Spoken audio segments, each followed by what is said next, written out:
What is up, viewers? Omar here. I got right here my girl, and we're gonna talk about these price hikes or just prices in general in this game of Yu-Gi-Oh. Now, you recently went to your local car shop. Was it last night? Yeah, last night. Yeah, last night, and obviously you went there. You went there to actually buy the actual Kaiba set, the Kaiba collection that came out, which when it was announced, it was said to be priced at $29.99. But when you got there... Well, I actually called ahead just to make sure they have it because I knew they would probably sell out. And the guy on the phone told me, yeah, we do have one left. It is $45. I'm sorry, was it one? I thought it was two. No, there was only one. He had started the day off with 2. Oh, really? And he started the Friday off with 36 of them. So he actually ordered 36 from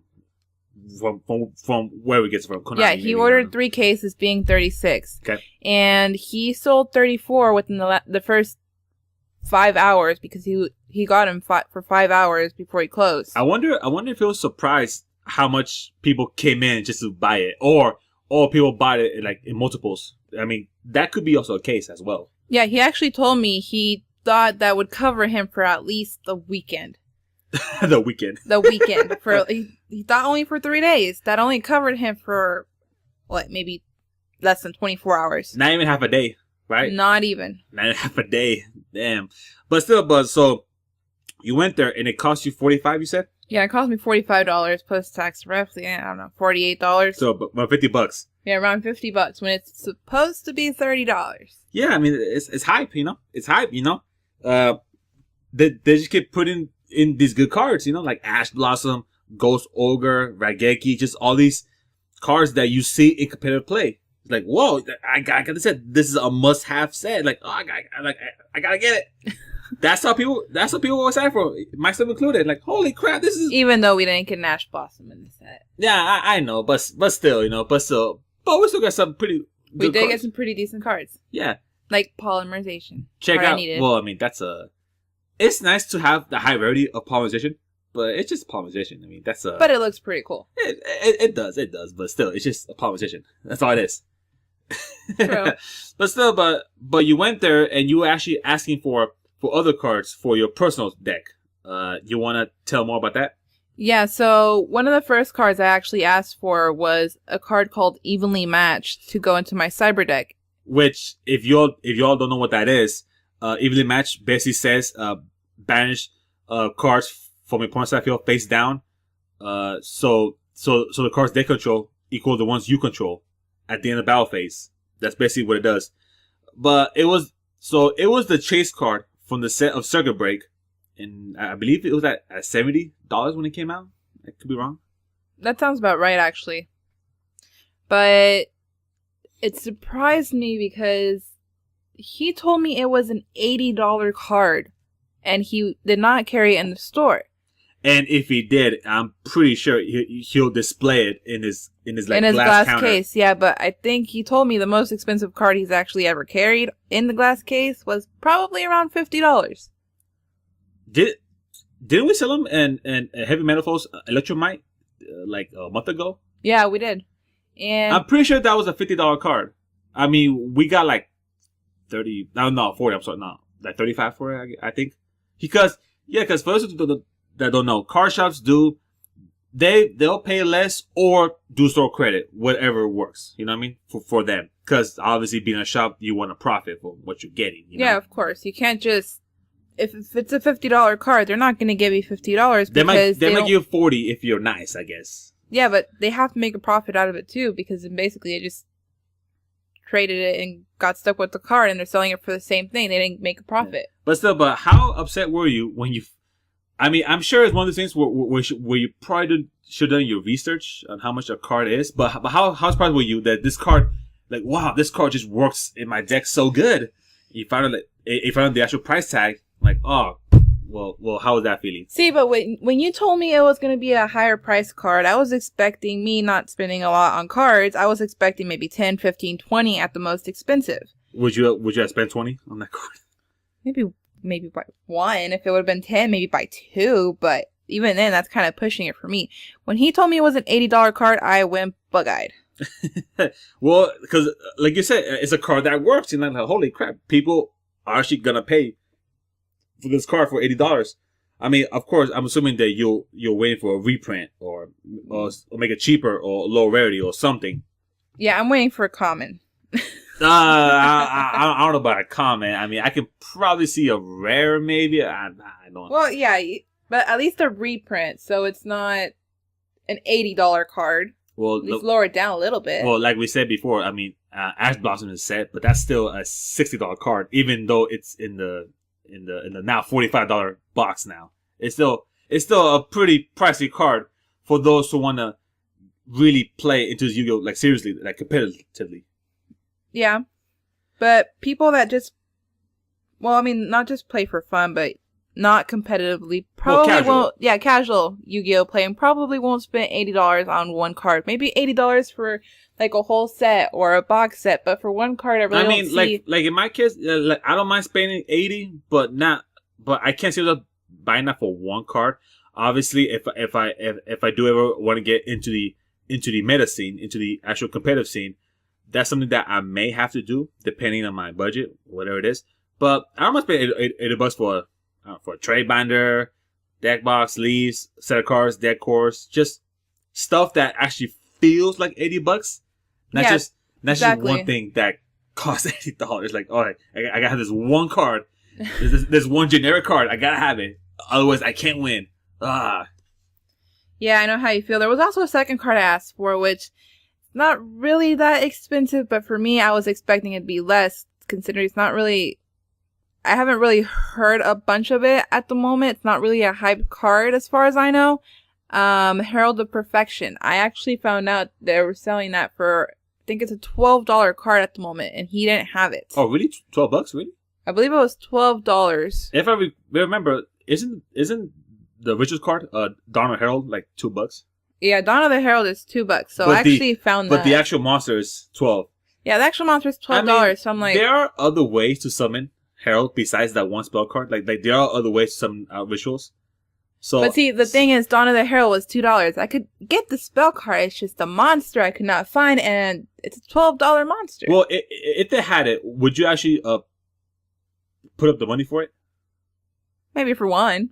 Maybe for one. I mean, I don't know. Like I always see like at least 2 played in a deck, but every deck is their own. You know, every playstyle is different. So yeah, but you gotta start somewhere too. And I really didn't want to spend $24 just on 2 cards at the moment, considering I was already putting up $45 for a $30 box. So like the thing about it is that I can see newer players like they see the game, maybe the show. I'm not sure how relevant the show is nowadays. I don't really keep up with Yu-Gi-Oh! Reigns, but I wonder how even kids like mom, I want this box or whatever, you know, like I can see a mom buying like a pack or 2 for a kid. Like that's nothing, but for them to actually get into it, it's like there's some money involved. Yes, there is online, there's Dueling Book, there's Yu-Gi-Oh! Pro, there's other ways to play the game, even video games, which in my opinion, video games kind of suck. Well, now that you actually brought up the whole parent situation, so I was actually out with family that day, and I told my dad, hey, I want to swing by the card shop so I can buy this box. And he brought up... But you called the shop beforehand, right? Yeah, I had already called the shop beforehand, before I was even we were even going anywhere. And they put it on hold for you, right? Like 2 hours, you said? Yeah, they put it on hold for me for 2 hours, but then because they knew they were going to sell that box that day regardless. Yeah, and even then I couldn't go within the 2 hours because we got stuck doing other stuff. And I actually called and he said, yeah, I can hold it for another 2 hours for you, which I was actually surprised because considering it is such a hyped thing out right now. Oh yeah, it definitely is. But we are kind of repeat customers, so I guess he just did that as a favor. Yeah, I guess so. But either way, he wants some time to actually, because he wants the box gone. Like he wants it gone, and get that money from the players. I totally see that. But when I actually told my dad the price, he's like, "Are you really gonna spend $45 on Yu-Gi-Oh cards?" Yeah, like that's the thing. Like from the outside point of view, I can see people like if you ever buy a box set of let's say well, last set, what was last set again called? Circuit break. No, it was Circuit Break. It was oh man, the name escapes me, but the last set that came out with Electromite. Anyways, that's it. It was wait, you got it? I got it. Extreme Forces. There you go. Extreme Forces. Yeah, so in Extreme Forces, the box is, I believe, been sold right now for $80. I believe it's still $80 right now. Yeah, it is actually $80. I think I saw it for $78 or something at the card shop. Yeah, but then, so I can see for the outside point of view, like they say, you know what, the game's for kids. I don't blame for that, because the way it's being advertised is for kids like 10.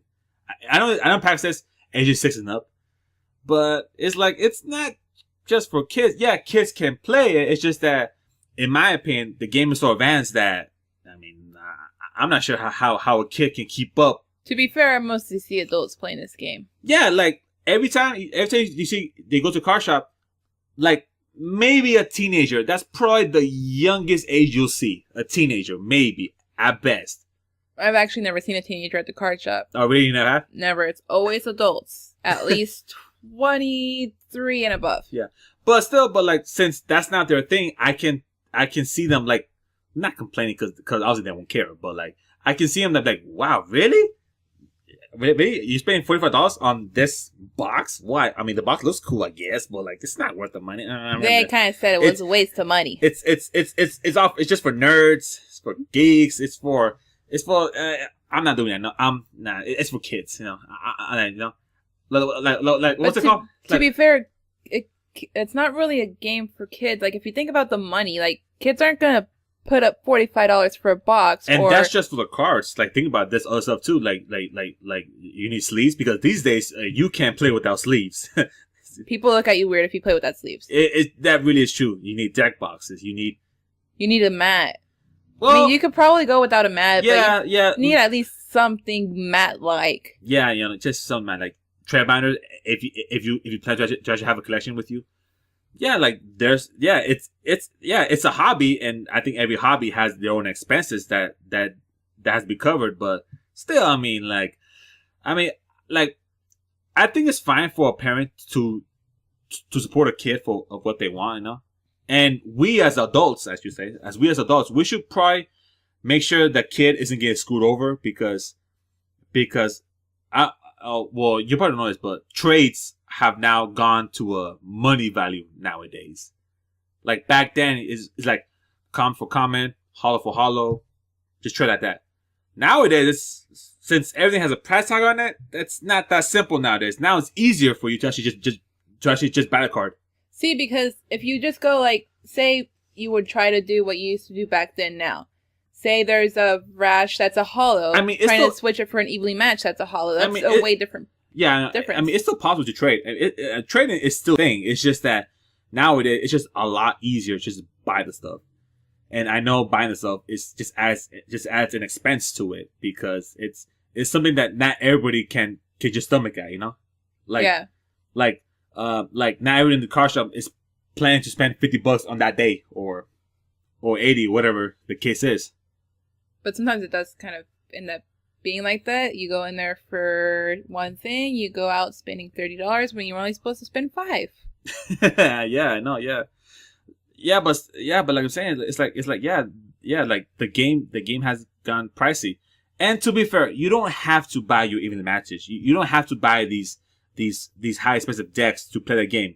There are other options as well, more casual options. But this is an option that works. So I have to get that card, It's I need it in my life.